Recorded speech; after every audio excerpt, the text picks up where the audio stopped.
Hi friends. आज बात करने वाले हैं एक बहुत बेहतरीन प्रोडक्ट के बारे में जिसका नाम थायरोफ्यूल है। थायरोफ्यूल के बारे में डिस्कस करेंगे, इसके इंग्रेडिएंट के बारे में डिस्कस करेंगे, इंग्रेडिएंट के फंक्शनल प्रॉपर्टी, हेल्थ बेनिफिट और इसका पूरे प्रोडक्ट का रिव्यू करेंगे। ये किस किस काम आता है और कैसे कैसे इसको यूज करना है। देखिए, थायराइड कोई बीमारी नहीं है। थायराइड एक ग्लैंड है, हमारी बॉडी का पार्ट है जो नेक के फ्रंट में मिलती है और इसका जो शेप होता है वो बटरफ्लाई जैसा होता है और इसकी जो फंक्शनिंग है वो कंट्रोल होती है डायरेक्टली पिट्यूटरी ग्लैंड के द्वारा, जो कि ब्रेन में लोकेट होती है, ब्रेन में मिलती है। वो थायराइड स्टिमुलेटिंग हार्मोन रिलीज करती है। वो हार्मोन थायराइड को मैसेज देता है कि थायराइड ग्लैंड आप भी अपने हार्मोन प्रोड्यूस करो, जिन हार्मोन्स को हम T3 T4 बोलते हैं, जो कि थायराइड सिक्रीट करती है। देखिए, थायराइड के यदि फैक्ट्स पे मैं बात करूं, थायराइड की ही सेल बॉडी में वो सेल होती हैं जो आयोडीन को एब्जॉर्ब कर सकती हैं और बॉडी में कोई भी सेल को एब्जॉर्ब नहीं कर सकती। तो थायराइड सेल जब आयोडीन को एब्जॉर्ब करते हैं और साथ में टायरोसिन उसके साथ यदि उसको मिल जाता है, जो कि एक अमाइनो एसिड होता है, तो ये अपना हार्मोन प्रोड्यूस करती हैं जिसको आप T3 और T4 बोलते हैं।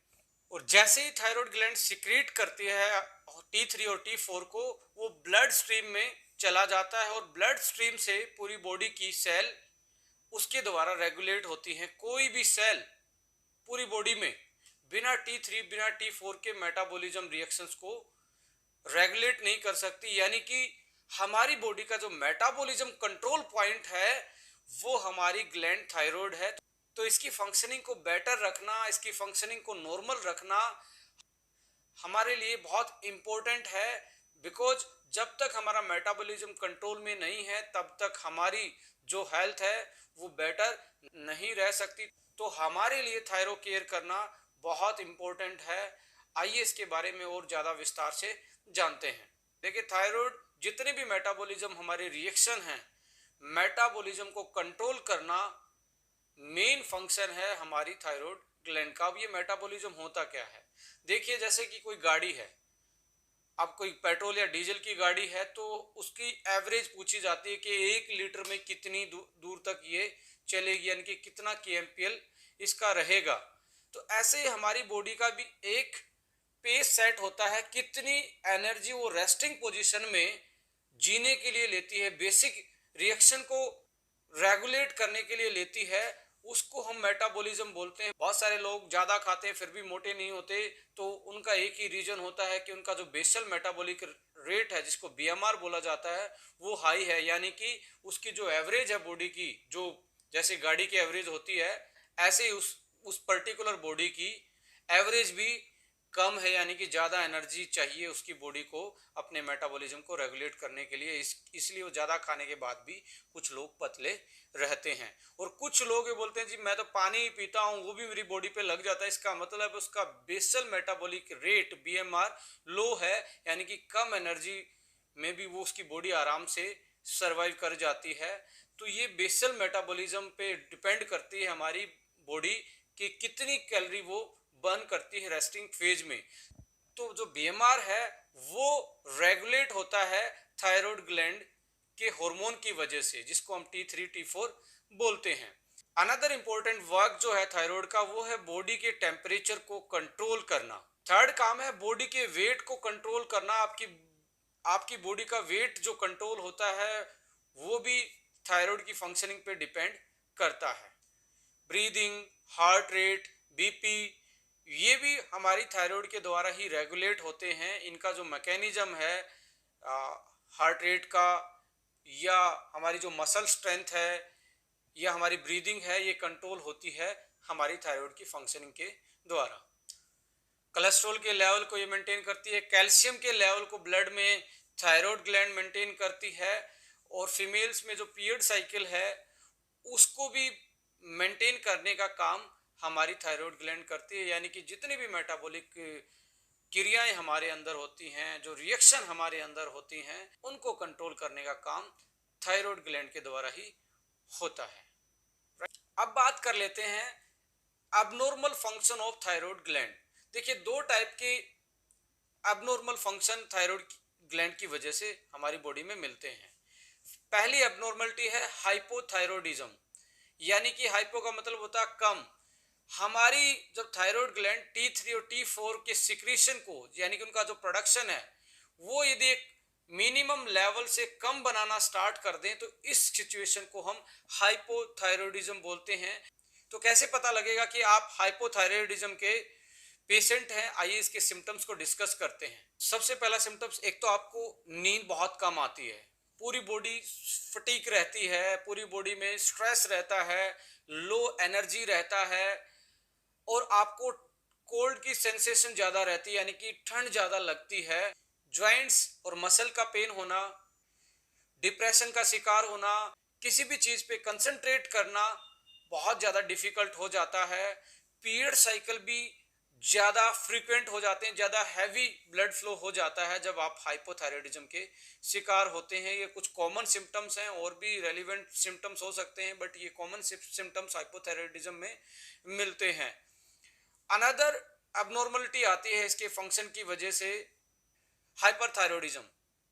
इस केस में होता क्या है कि आपका जो सिक्रीशन है T3 और T4 का, वो एक मैक्सिमम लेवल से ज्यादा होता है, और जब ये सिक्रीशन ज्यादा होता है तो बॉडी में कुछ फंक्शनिंग में चेंजेस आते हैं, कुछ बॉडी में सिम्टम्स आते हैं जिनसे पता लगता है कि आप हाइपरथायरॉयडिज्म के पेशेंट हैं। आइए उन सिम्टम्स को एक बार डिस्कस कर लेते हैं। एंजाइटी, इरिटेशन, मूड स्विंग होना बार बार में, नर्वसनेस, हाइपर सेंसिटिविटी, बहुत ज़्यादा स्वेटिंग होना, हीट सेंसिटिव हो जाना, यानी कि बार बार में पसीने आना, स्वेटिंग आना, हाइपरथायरॉयडिज्म में होता है। जैसे कि हाइपो में कोल्डनेस की प्रॉब्लम थी, और हाइपर में यहाँ पे ज़्यादा स्वेटिंग की प्रॉब्लम आती है। हैंड थ्रम्बलिंग, जिसको आप हैंड कपकपाना, हल्की सी वाइब्रेशन बॉडी में रहना, हेयर लॉस का ज़्यादा बढ़ जाना, और पीरियड्स का मिस हो जाना, और वेरी लाइट पीरियड साइकिल हो जाना, यानी कि ब्लड फ्लो वेरी लाइट हो जाना, बहुत कम हो जाना, ये हाइपरथायरॉयडिज्म के सिम्टम्स हैं। एक होता आयोडीन की डेफिशिएंसी से ग्वाइटर नाम की भी प्रॉब्लम देखी गई है, यानी कि आपकी जो थायराइड ग्लैंड है उसमें स्वेलिंग आ जाती है, मतलब गले में एक स्वेलिंग वाली आपको पार्ट दिखता है, वो बेसिकली आयोडीन की कमी की वजह से ग्वाइटर का होना। ये तीन चीज़ें बेसिकली हाइपोथायरॉयडिज्म, हाइपरथायरॉयडिज्म और ग्वाइटर नाम की चीज़ें, ये डिसऑर्डर देखे गए हैं जो कि थायराइड के साथ एसोसिएटेड पाए गए हैं। Right now let's talk about the hypothyroidism और हाइपरथायरॉयडिज्म को कैसे मैनेज करना है, इसके बारे में थोड़ा सा डिस्कस कर लेते हैं।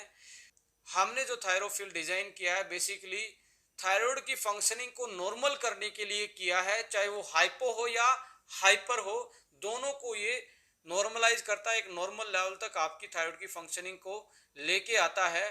अब इसके इंग्रेडिएंट पे हम जाएंगे तो आपको मालूम होगा टेक्निकली ये फॉर्मूला क्यों डिजाइन किया गया है, और ये कैसे कैसे आपकी थायराइड की फंक्शनिंग को बेटर करता है। तो हम फार्मूला पे जाएंगे तो ये भी एक हर्बो फूडस्यूटिकल कैटेगरी का प्रोडक्ट है। इसमें भी हर्ब का अपना रोल है, और फूड सप्लीमेंट और न्यूट्रास्यूटिकल का जो पार्ट हमने ऐड किया उसका अपना रोल है। इस फॉर्मूला को अपन डिस्कस करते हैं। पहले ओवरऑल फॉर्मूला को हम देख लेते हैं, जिसमें हर्बल वाला पार्ट अलग दिखाई दे रहा है और न्यूट्रास्यूटिकल का पार्ट अलग दिखाई दे रहा है। आइए पहले हर्बल वाले पार्ट को एक बार डिस्कस कर लेते हैं, और इसके जो हेल्थ बेनिफिट हैं उसको एक बार डिस्कस कर लेते हैं। यदि हम हर्बल इंग्रेडिएंट की बात करें तो इसमें गुगुल एक्सट्रैक्ट है, इसमें रो कैल्प एक्सट्रैक्ट है, इसमें ल्यूकोराइस एक्सट्रैक्ट है जिसको मुलेठी बोला जाता है, इसी में अश्वगंधा है, इसी में जिंक्शन है, इसी में नोनी है जिसको मोरिंडा सिट्रीफोलिया के नाम से जाना जाता है, इसी में स्टावरी है। तो ये सारी चीजें मिलके एक सिनर्जेटिकली इंपैक्ट डालती हैं जो कि थायराइड फंक्शनिंग को बेटर करने का काम करते हैं।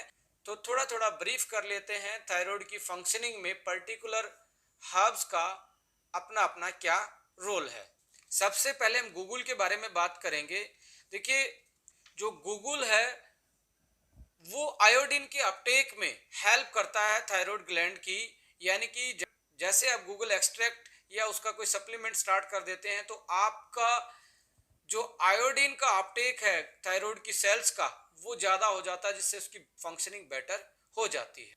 देखिए गूगल की जो अभी तक पब्लिश्ड डाटा है उसको देखने के बाद ये पाया गया है कि ये T4 के सिंथेसिस को बढ़ाता है, उसके प्रोडक्शन को बढ़ाता है और ऐसे एंजाइम को बढ़ाता है जो T4 को T3 में कन्वर्ट करते हैं, यानी कि most bio active form of hormone में ये उसको कन्वर्ट कर देते हैं।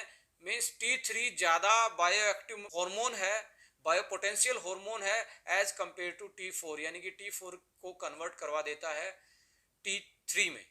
नेक्स्ट आता है रो कैल्प एक्सट्रैक्ट। देखिए इसको सी वीड भी कहा जाता है, जैसे स्पाइरुलिना मिलता है ऐसे ये भी एक सी वीड है। इसमें नेचुरली ये बहुत बेस्ट सोर्स है आयोडीन का, इससे बेटर सोर्स नहीं है नेचर में आयोडीन के लिए। तो ये आयोडीन इसमें बहुत ज़्यादा मात्रा में पाया जाता है और आयोडीन की वजह से ये थायराइड की फंक्शनिंग को बेटर करने का काम करता है। देखिए मुलेटी के बारे में यदि आप आयुर्वेद में पढ़ेंगे तो इसके बहुत ऐसे फंक्शन हैं, जैसे कि आजकल तो एंटीवायरल, एंटी फंगल और एंटी इन्फेक्शन के रूप में यूज किया जाता है, बट ये कहीं ना कहीं ब्रेन को रिलैक्स करने का काम करता है, कोर्टिसोल लेवल को कम करवाता है और जैसे ब्रेन रिलैक्स होगा तो पिट्यूटरी ग्लैंड भी अपने आप में बेटर फंक्शन कर पाएगी, बेटर तरीके से टीएसएच प्रोड्यूस कर पाएगी और टीएसएच बेटर प्रोड्यूस होगा तो थायराइड की फंक्शनिंग भी बेटर हो जाती है। मुलेटी अपने आप में एक बेटर रोल प्ले करता है एंटी स्ट्रेस के रूप में। देखिए नोनी के बारे में भी आपने बहुत सारा डाटा अभी तक देखा होगा, पढ़ा होगा। नोनी में बेसिकली एंटीऑक्सीडेंट, मिनरल्स और साथ में कुछ इसेंशियल अमाइनो एसिड मिलते हैं जिनके सिनर्जेटिकली इंपैक्ट से पूरी बॉडी की सेल एक तरीके से तरोताजा हो जाती है यदि आप नोनी को यूज करते हैं। तो हमने इसमें साथ में नोनी भी यूज किया है और साथ में एक एक्स्ट्रा न्यूट्रिशनल प्रॉपर्टी को ऐड करने के लिए, न्यूट्रिशनल वैल्यू को ऐड करने के लिए स्पाइरुलिना भी इसमें डाला गया है।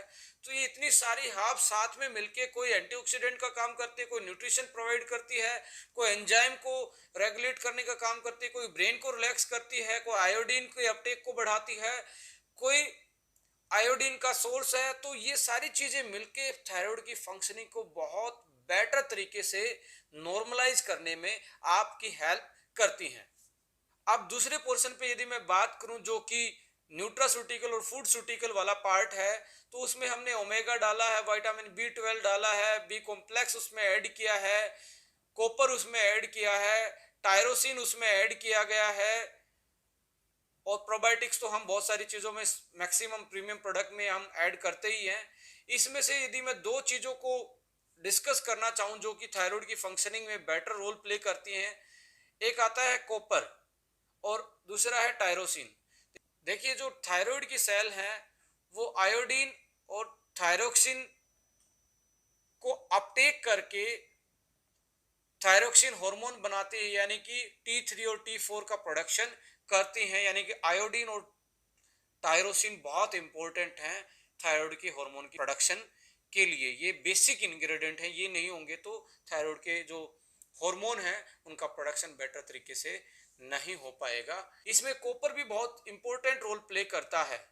हमारी बॉडी में थर्ड मोस्ट अबंडेंट मिनरल्स पाया जाता है और इसके जो फंक्शनल प्रॉपर्टी हैं वो बेसिकली ये हार्मोन को के प्रोडक्शन में अपना रोल प्ले करते हैं, एक तरीके से कोएंजाइम का भी काम करते हैं। कॉपर T4 के प्रोडक्शन को भी बढ़ाता है और जो ब्लड में T4 जाता है, ब्लड की सेल ही उसको ज्यादा एब्जॉर्ब ना कर लें, इस चीज को भी कंट्रोल करने का काम कॉपर करता है हमारी थायराइड की फंक्शनिंग को बेटर करने के लिए।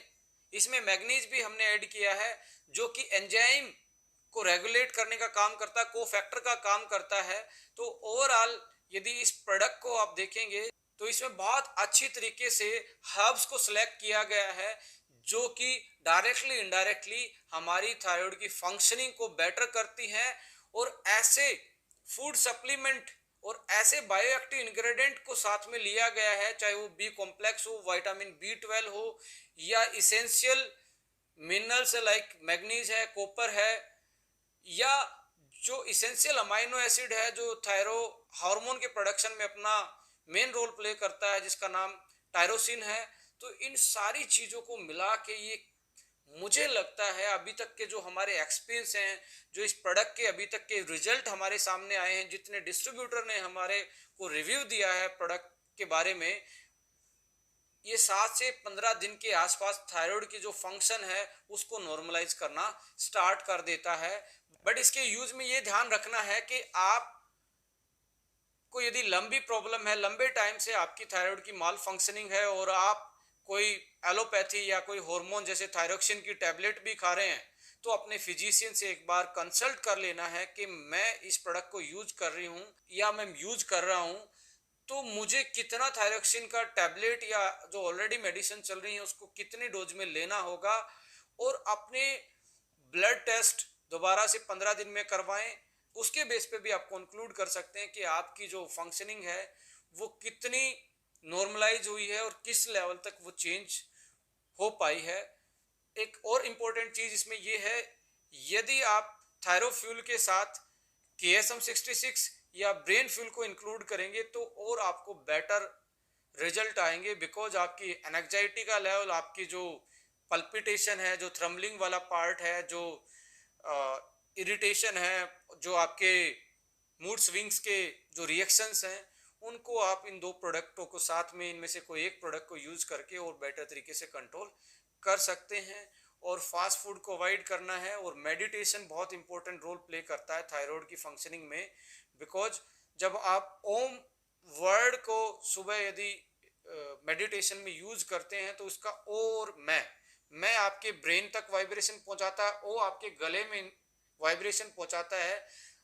ओ वाला जब आपके गले में वाइब्रेशन पहुंचाएगा तो आपकी थायराइड की फंक्शनिंग बेटर होती है, और मैं की जो साउंड आपके ब्रेन में जाती है, जो वाइब्रेशन, वो आपकी हाइपोथैलेमस और पिट्यूटरी ग्लैंड की फंक्शनिंग को बेटर करती है, जिससे कि आपका प्रॉपर कोऑर्डिनेशन हो जाता है थायराइड ग्लैंड का आपकी ब्रेन वाली पिट्यूटरी ग्लैंड और हाइपोथैलेमस ग्लैंड से। तो आपकी जो मेटाबॉलिक रिएक्शन है, आपकी थायराइड की जो फंक्शनिंग है, वो और बेटर तरीके से काम करना स्टार्ट कर देती हैं यदि आप मेडिटेशन भी करते हैं साथ में। So thank you for watching this video. So अगली वीडियोस आप तक डायरेक्टली आपके पास अपडेशन आए तो आप इस चैनल को सब्सक्राइब कर सकते हैं। Thank you so much. जय हिंद।